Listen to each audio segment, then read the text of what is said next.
Emil Amok to you. Hey, I'm here. I wasn't going to go on today, and I thought, no, I have to go on today because I usually go on every day, and then I said, no, that's too much. But no, I really want to talk more about my show, Emil Amok 69, the last day on February 7th, and you really have to try to make it February 7th, Saturday at 2:30 p.m. It's over at the Playground SF Playground. It's at the Potrero stage. It's at 1695 18th Street on Potrero Hill, which is like an awkward place. You're just walking along the hill, right? Heading over to where all the restaurants and places are up in Potrero Hill. And you may not even be going that way, right? It's a very hoodie neighborhood in San Francisco. I've always known this about Potrero Hill, but to have a theater in the neighborhood, it's such a I think it's a real treat, and it's you're asking people from all over to come to it, so you don't get quite the walk up traffic, but it's at 1695 18th Street there, Potrero Hill, Potrero Stage, 2:30 p.m. in the afternoon on Saturday the 7th. So you got to make it there. There's the QR code on my show. It's 69 Emil Amok. I talk about the story of our times. I talk about our lives, right? I talk about what's happening in Minneapolis, what's happening here in California, what's happening in our nation. I got a poll that I'm going to read from, talking about the high anxiety people have about our government. I mean, it's real, right? And we're going to share some things about what happens if you get stopped, what your rights are. We're going to read this off every few, when we're on some of the tips that the ACLU gives. But 69 Emil Amok is a show about our times. Check it out, February 7th at 2:30 p.m. And also, here's the thing: if you are in New York, a friend of mine in New York said, "How do I see your show, Emil?"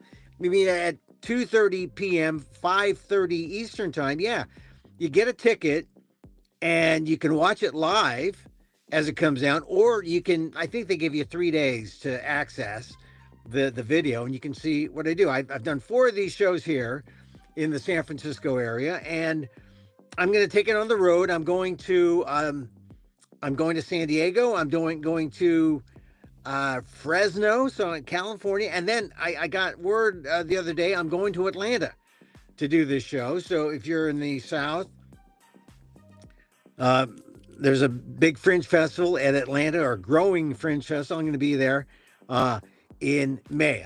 I'm not going to Orlando. I'm not going to Canada this year, but I'll be doing these new fringes. So I try to do like 3, 4, 5 fringes a year, and that's how I go on the road. That's how I get the word out about what I do and about my perspective. So check it out, Emil Amok 69 Emil Amok, February 7th, 2:30 p.m. All right, Potrero Stage. Go to playground-sf/solofest, right? Playground-sf. There it is on the screen. But it's Playground-SF. Look for Solo Fest. Look for 69 Emil Amok. All right, so, the Super Bowl's coming up, and I don't really care. I saw some great games already this season. The 49ers aren't in it. So the Super Bowl in the Bay Area is going to be a major league distraction. And maybe Sam Darnold can win for the Seahawks. We want him. Drake May, I got friends in Boston are saying, go Patriots.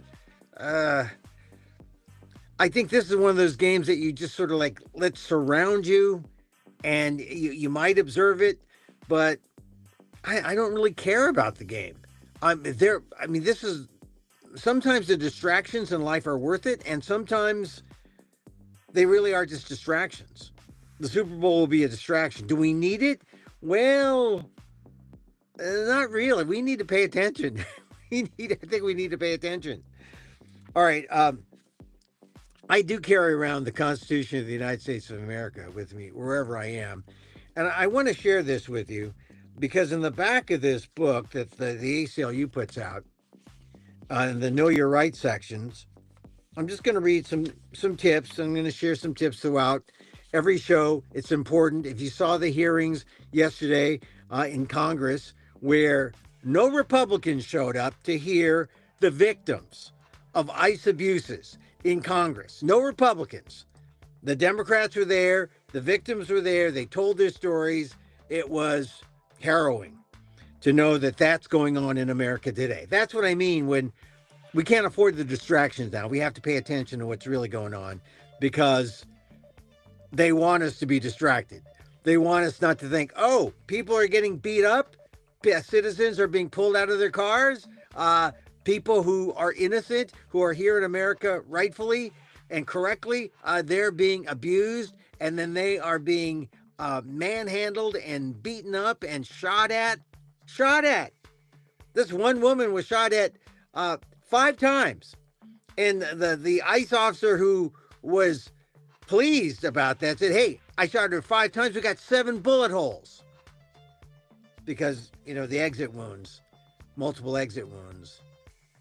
That's just weird to have someone brag about that. But that was happening, right? And that was unveiled at that hearing yesterday and there was some coverage of it when Renee Good's brothers testified and wanted Congress to do something about the abuses.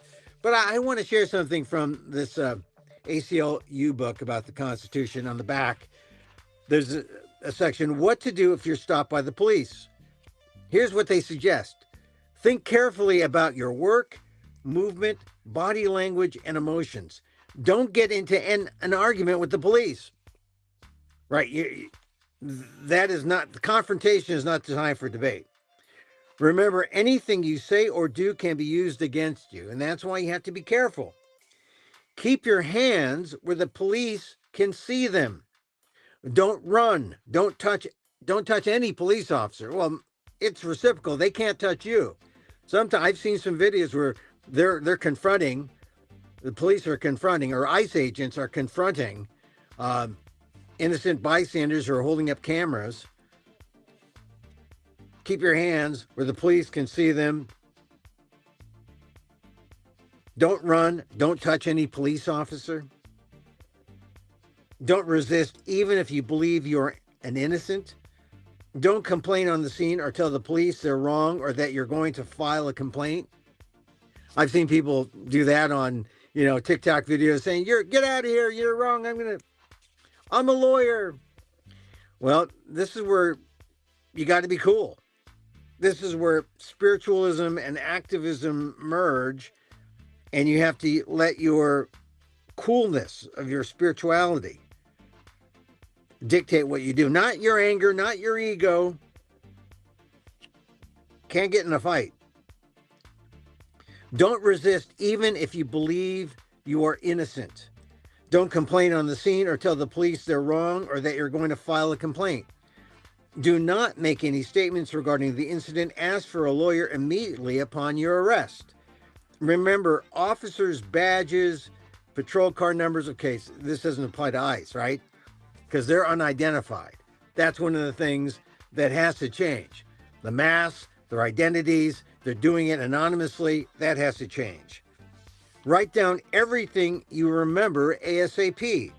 Try to find witnesses and their names and phone numbers. That's important. If you're there, you need witnesses. Look around who is there, get their names. It's for the good of the community, everyone, if we approach this with that sense of we're in this together. Now's not the time for silence. If you are injured, take photographs of the injuries as soon as possible, but make sure you seek medical attention first. If you feel your rights have been violated, file a written complaint with the police department's Internal Affairs Division or Civilian Complaint Board. Now, this has to do with police, not necessarily ICE. At this point, I would just say, get an attorney, lawyer up to the best that you can. But this is a general book that the ACLU puts out about what to do if you're stopped by police. I'm going to read one more section. If you're stopped in your car, because I saw one bit yesterday, we had a woman who She was Akila Rahman, I believe her name was, and she was her videos. Aliyah Rahman, dragged from her car January 13th. She was testifying yesterday. It was just sad, disabled. She was dragged from her car. She's innocent, and at the end, after all the abuse, she was not charged with a thing. So this is what the ACLU says: if you're stopped in your car, upon request, show them your driver's license, registration, and proof of insurance. In certain cases, your car can be searched without a warrant as long as the police have probable cause. To protect yourself later, you should make it clear that you do not consent to a search. It is not lawful for police to arrest you simply for refusing to consent to a search. If you're given a ticket, you should sign it. Otherwise, you can be arrested. You can always fight the case in court later. If you're suspected of drunk driving, DWI, and refuse to take a blood, urine, or breath test, your driver's license may be suspended. But remember that all you need to show them is your ID. You do not need to show them anything more. So I'm going to read one more thing. What you say to the police is always important. What you say can be used against you, and it can give the police an excuse to arrest you, especially if you badmouth the police officer. You must show your driver's license and registration when stopped in a car. Otherwise, you don't have to answer any question if you're detained or arrested, with one important exception. The police may ask for your name if you have been properly detained, and you can be arrested in some cases for refusing to give it. If you reasonably fear that your name is incriminating, you can claim the right to remain silent. Let's see. I don't know what the instance that your name is incriminating. Maybe if you say your name is Osama bin Laden, I don't know. So anyway, just some bits from what to do if you're stopped by the police, and I suppose you can extrapolate that to say what do you do if you're stopped by ICE? Although ICE now claims that you don't have your Fourth Amendment right, that they can go in and search and seize. They don't. Call a lawyer, don't let them in. And this is just some basic advice that the ACLU gives if you're stopped by the police. All you have to do is show them a driver's license and registration, especially if you're stopped in a car. But that's it. Anyway, some things I want to share after seeing that hearing yesterday. Terrible hearing. I mean, no Republicans were there. And this is the thing. We, when I say we, I mean Americans. I mean citizens, people here in the United States. We need the Republicans in on this. You know, we have common ground. The common ground is Donald Trump. The common ground is, hey, this is our country. And we need to fight this together, not say it's okay when this happens to people like Aliyah Rahman, who's dragged from her car.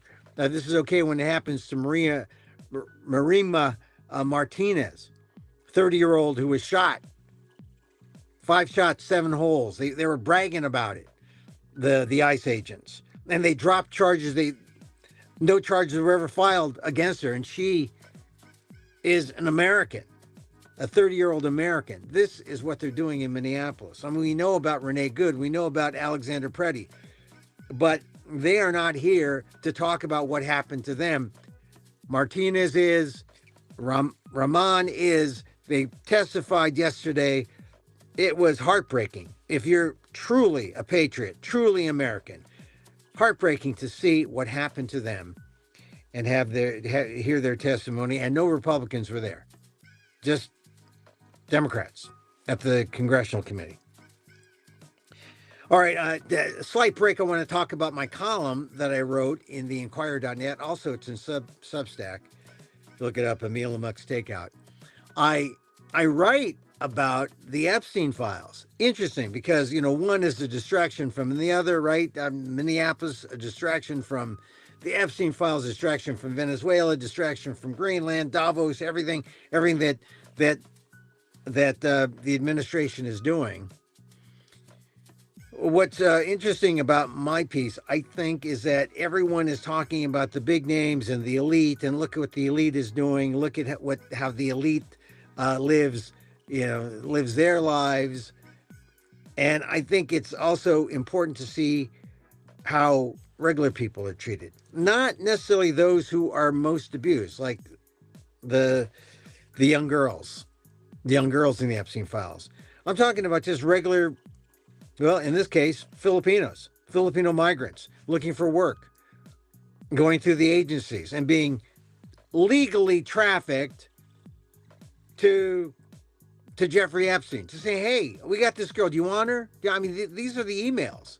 I mean, why? And their names are not redacted. Why weren't their names redacted? Because they don't care. They don't care about these people.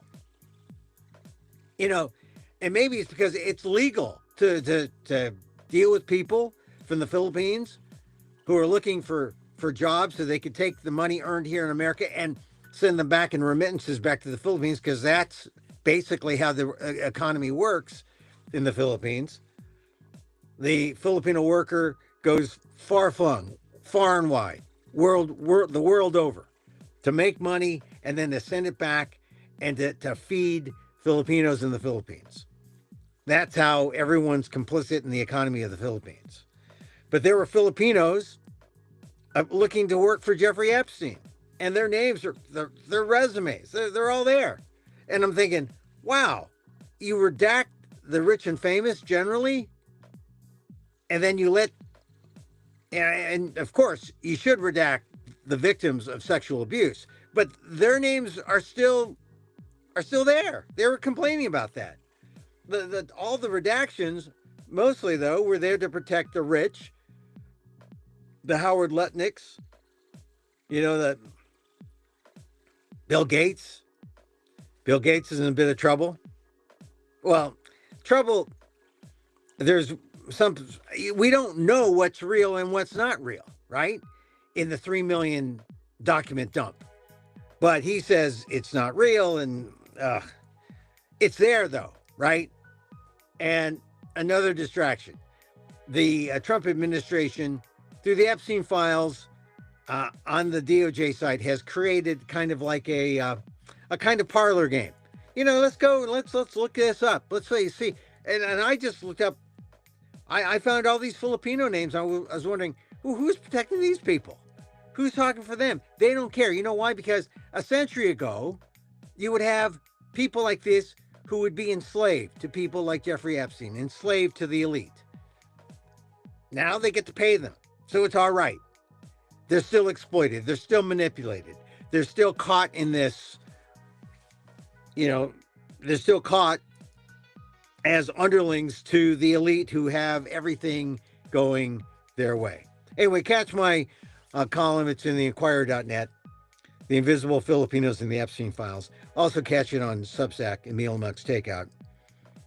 And I just think it's a nice counterpoint. If you're reading all about the rich and famous, it's a nice counterpart to see how regular people who are just poor, working class, trying to feed their families here and feed their families in the Philippines, how are they treated in the Epstein files? Not very well. All right, to get back on the stories of the day, Tom Homan said, hey, 700 agents are leaving Minnesota. That's supposed to be the big thing.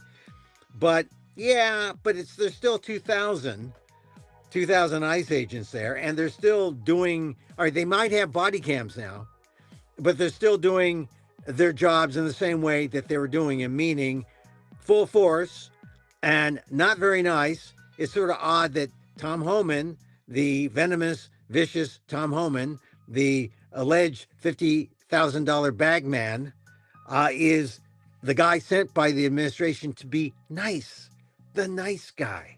They'll get Bovino out. Bovino's the bad guy. Homan is the nice guy. Kind of ironic. But Homan told reporters today, we're not suspending our mission. We're not walking away from our mission. We're just making this more effective and more smart.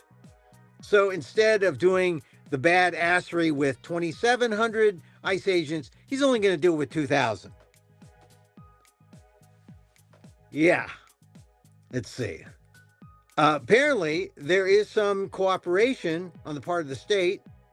Under Minnesota law, jails can't hold people longer than they otherwise would because of an ICE detainer, an administrative request without the force of a judicial warrant or a court order. But apparently there is some cooperation. So I don't know what's going on there. I mean, this is the whole thing about sanctuary laws. The sanctuary laws say, hey, feds, you stay in your lane, states stay in your lane. And there have been some violations, even in California, about feds commingling efforts with the state. And look, it's not that you know any one side is backing, we're pro illegal immigration. No. We just, hey, keep the laws separate. The feds, they enforce federal law. The states, they don't have anything to do with immigration. So, they don't get in the way of the feds. States concentrate on their lane, law enforcement. And what happens is the communities freak out and they don't honor anybody. They don't honor the feds. They don't honor the state and locals. Law enforcement just goes down the drain because the feds step in so viciously, violently, and fear sets in, and then everyone gets hurt. Here's a quote from President Trump. He told NBC, "I learned that maybe we could use a little bit of a softer touch, but you still have to be tough." Boy, that's just like Trump, right? Oh, we're going to be softer, but not really that soft. Anyway, so they're letting 700 people go. ICE, right? Go back where you could. Go back under the rock you came from. We're still going to have 2,000, and they're still going to be tough. Nice but tough. Sort of like President Trump, right? Nice but tough. Anyway, that's the state of Minnesota, which means you're going to need some of those tips I gave you about how to deal with police or law enforcement stopping you, knowing your rights. The other big story that's getting attention today is the Washington Post laid off a third of its staff. So sad because we knew it was coming, and people who did not have the wherewithal to take care of themselves were just hanging in, hoping that something would change. They got laid off today. A third of their staff, 300 plus of roughly 800 journalists, according to reports. And, the exodus had been beginning for 6 months to a year. People were bailing out. A friend of mine took a buyout who'd been at the Post for decades. Awards up just a tremendously good reporter, great reporter, Pulitzer worthy, Pulitzer honored multiple times. And I just sent him a note saying, how do you feel? Retired. And he said, I never felt better in my life. But journalism isn't the same. It's funny because 2 weeks ago, remember, the Trump administration raided the home of a Washington Post reporter because she was leaked upon. And they were saying, no, we need to instill fear. Well, this is, and then after that, they, the Justice Department, Pam Bondi, arrested Don Lemon, right? And Georgia Fort, I believe her name is, the other independent journalist who were at that church in St. Paul. Independent journalists who really, that was intended to send a chill throughout all independent reporters, just like the raid of the Washington Post reporter about a couple weeks ago. But forget that. Just fire them. And, you have someone who wants to curry favor with the government, Jeff Bezos doing the firing. This is how it works, right? The billionaire, Jeff Bezos. And he bought the Post a couple years ago, and then I thought he'd hang in there. I thought he'd be good because he had the money. Maybe his heart was in the right place, but when he started making his hires and started hiring people who would just be toadies, and then he started remaking the opinion side. When I saw that, good reporters were still doing good work, I thought, okay, that's good. But then that changed. And now they got rid of the sports department. They got rid of some international reporters. It's just the Washington Post. This is how you destroy a great paper. And remember how the Post rose, right? In national estimation. And it was Watergate, of course. They were the paper of record in Washington, D.C. I mean, there were some independents. I think there were other papers. This is in the days when you had more than one paper in a town. But the Post, under the Grahams and the Post Newsweek Alliance, that was powerful. And then it was the Watergate era with Woodward and Bernstein. That's what made the Post what it is. That was the institution that people say, oh yeah, Ben Bradley, Woodward and Bernstein. And now all that being dismantled because Jeff Bezos, Mr. Democracy Dies in Darkness, has decided democracy dies whenever I say it does. And it's dying. It's not when you chop off a third of your reporting staff, I don't know what you have anymore. You don't have journalism. Meanwhile, New York Times, Times Digital is growing because newspapers are dead and gone, and everything has to go digital now. They're expanding over there at the Times. I'm glad to see that happen. But I'm sure that people at the Times are just as sad about what's going on at the Post. I mean, it's hard. Although we've seen great papers fall. We've seen great papers get sort of decimated. The San Francisco, afternoon papers, right? If you know anything about newspaper history in San Francisco, the Examiner was a great morning paper owned by the Hearst. And then because of business deals, they became an afternoon paper, and no one reads the afternoon paper. And then they got sold to business people who franchised the Examiner name. And now the Examiner went through all sorts of different iterations, not just in San Francisco, but all throughout the country as a kind of freebie that gets put out there, and then it has a conservative bent. Newspapers are really a reflection of their owners, and if the owners only see it as a money-making thing, then it only serves the owner. It doesn't serve journalists. It doesn't serve the public. It doesn't serve society. So it's sad because I've seen papers get dismantled and they don't get reborn. They become something else, and it's not a product worth reading or worth supporting. Whereas the Post, knowing its legacy, would have been, but it's not. Now, I don't know. A third of your staff is gone.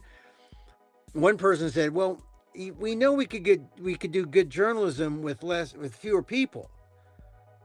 But what's the goal? What's the strategy? Where are we going with this? And I think that's one of the problems. I don't think anyone knows. Bezos just wants to stop hemorrhaging money. A lot of people left. I did not leave. I'm thinking about leaving. I'm a subscriber. I'm thinking about leaving because I find I don't turn to them naturally as much anymore. I used to. Anyway, the Washington Post is gone. It's sad. I'm sad. I'm saddened by it. Didn't have to happen that way, but it did. All right. This story is one that you probably didn't hear yet. Um, it is in the Times. Prosecutor fired after voicing frustration with immigration caseload. The prosecutor, Julie T. Lee, told the judge that she and her colleagues in the U.S. Attorney's Office were overwhelmed by the White House's immigration operation in Minnesota. And I read this because this is the level of frustration that everyone is feeling. Everyone is overworked. Everyone is the pace of America, the pace in America, as dictated by the newsmakers, is so fast and quick. It's like we barely have time to keep up. And this is definitely happening in the news business, right? The news cycle is quicker. And, you know, hey, when were we paying attention to Greenland? When were we paying attention to Venezuela? They'll pop up again, I guess, whenever a distraction is needed. Minnesota, oh yeah, we're talking about that again. But the pace is getting to people. This is the story. A federal prosecutor in Minneapolis was fired from the U.S. Attorney's Office on Wednesday after she expressed exasperation with the crippling caseload arising from the Trump administration's aggressive immigration crackdown, according to 3 people familiar with the matter.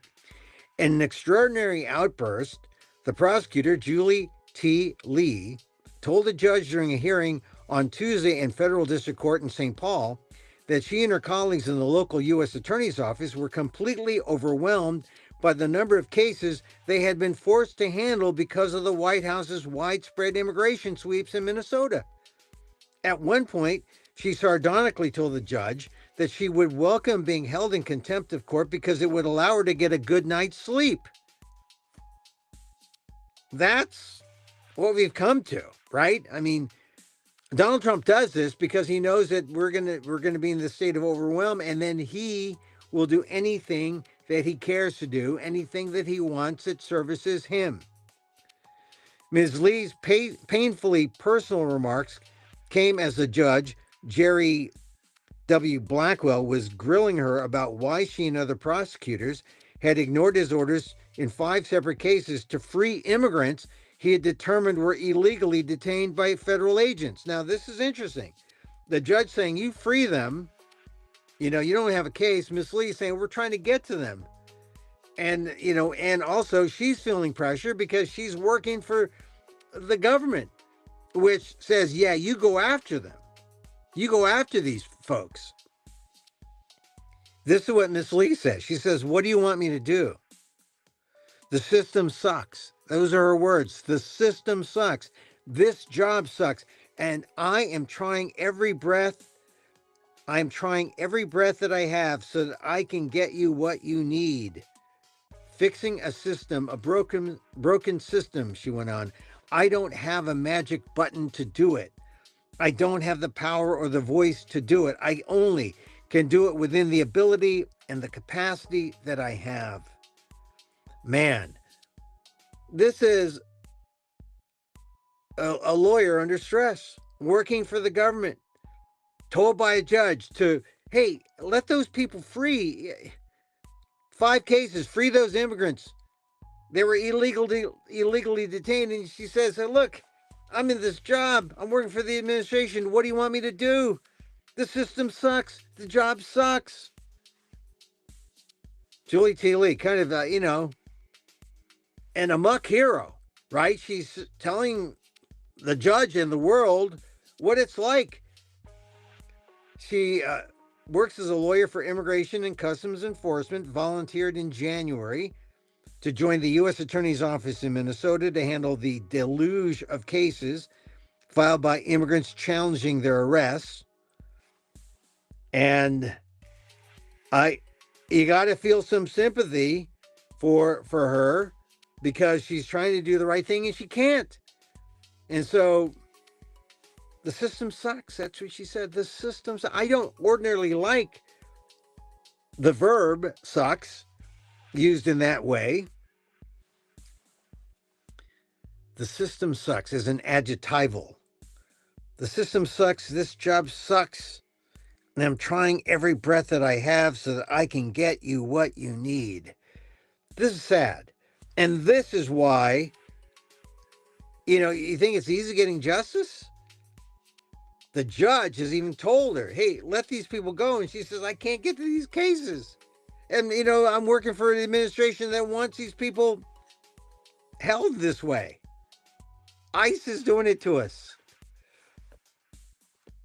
So, Julie Teeley, a federal prosecutor in Minneapolis, fired this week because she voiced frustration with that immigration caseload. She's kind of a hero to speak out, right? And let you know what's going on. All right, one last story I want to share with you. This is from the Associated Press. Americans are exceptionally anxious about their political system, new Gallup polling shows. This is the stress, right? This is Julie T. Lee's stress. Americans, this is the lead. Americans are exceptionally anxious about their political system, according to new international polling from Gallup, a situation that sets the country apart from other rich and powerful nations. About 1/3 of Americans rated politics and government as the top issue facing their nation. 1/3. Now, I know a lot of people say, oh, no, I don't want to talk about it. We can't talk about it. We can't talk about these things because we're so polarized. Well, 1/3 of us say politics and government, the top issue. Behind only Taiwan, which faces the prospect of an invasion from China, and on par with Slovenia, Spain, and South Korea. This is where America is.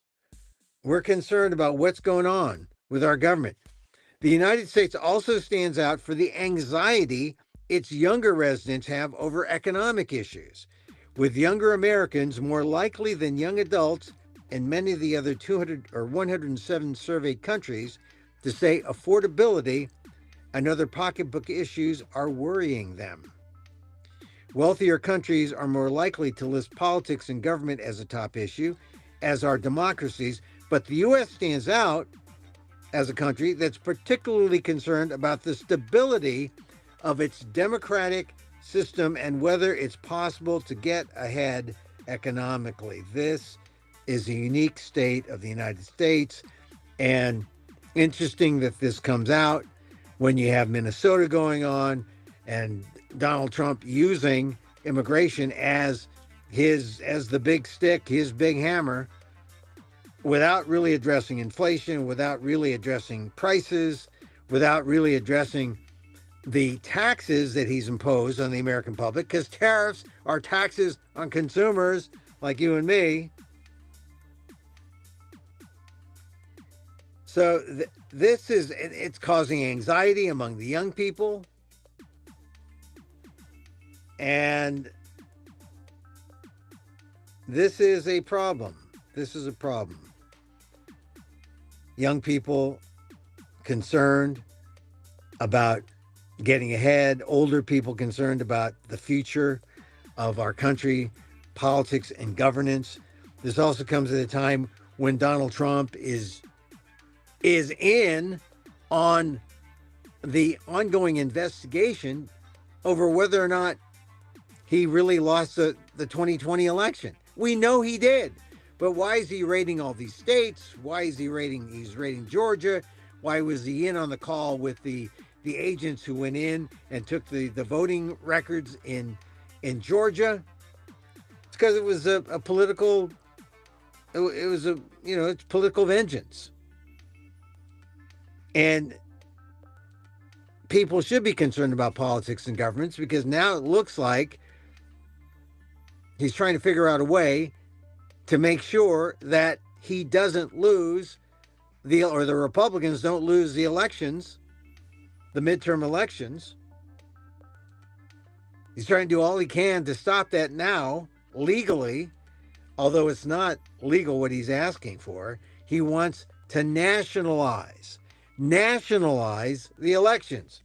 And going back to the Constitution of the United States. I mean, the Constitution, you got to carry around the Constitution to read it about, but if you do read it and you see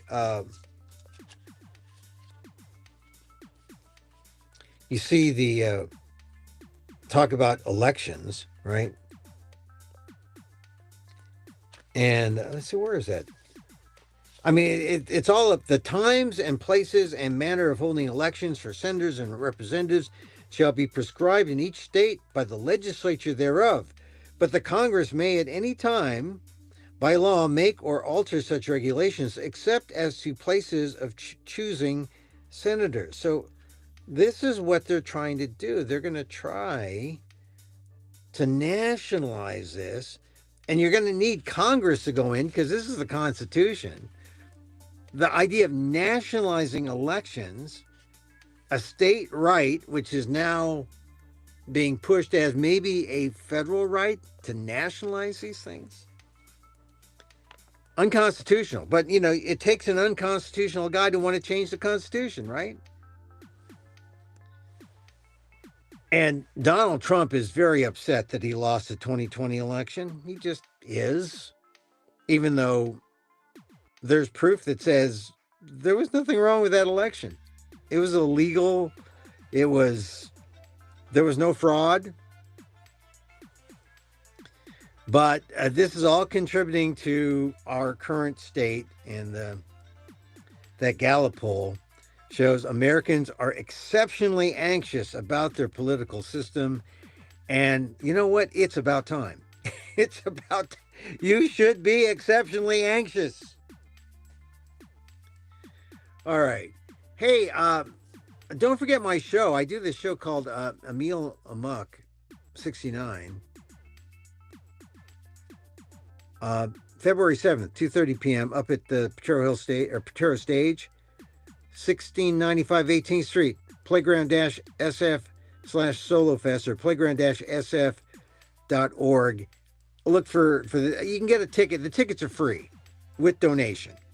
And honestly, you can make a donation, or you could say, we'll let Emil starve. Thank you for your donations, by the way. I mean, some people have donated, but it's like doing a show and passing the hat, right? And you can get your free ticket and stream it live and go see it. And then, or you can donate to me, or you can watch it free and then donate later. Whatever you want. You can come to the theater, watch it in person there on 18th Street, 2:30 p.m. on Saturday. What are you doing on Saturday at 2:30 p.m.? You should see me. Emil Amok 69. I talk about the state of the world.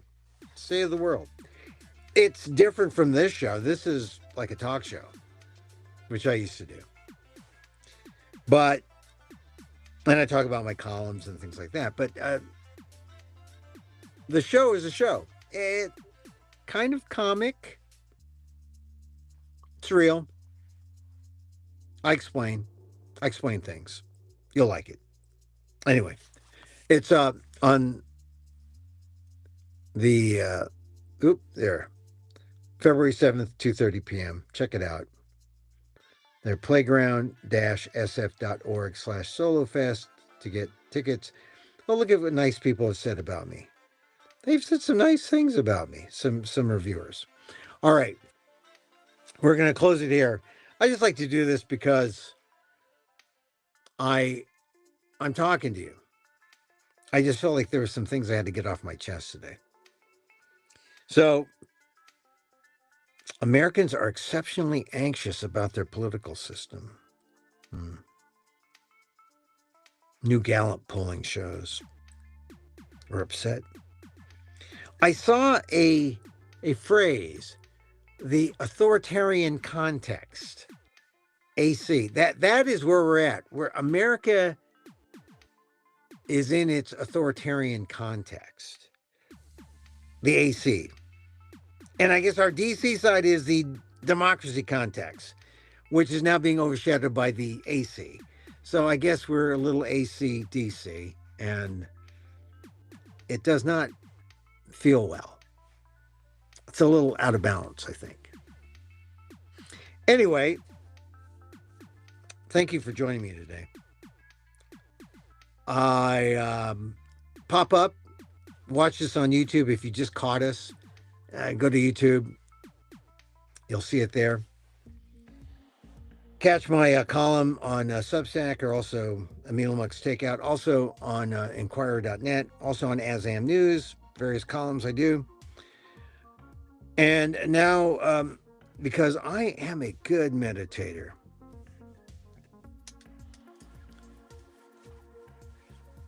I like Sharon Salzberg. She's good. And I borrow the loving kindness, because we got to be loving and kind. And so, as I wish for me, I wish for you. May you be safe. May you be happy. May you be healthy. And may you live with ease. Emil Guillermo here. Till next time, Mahal Kita.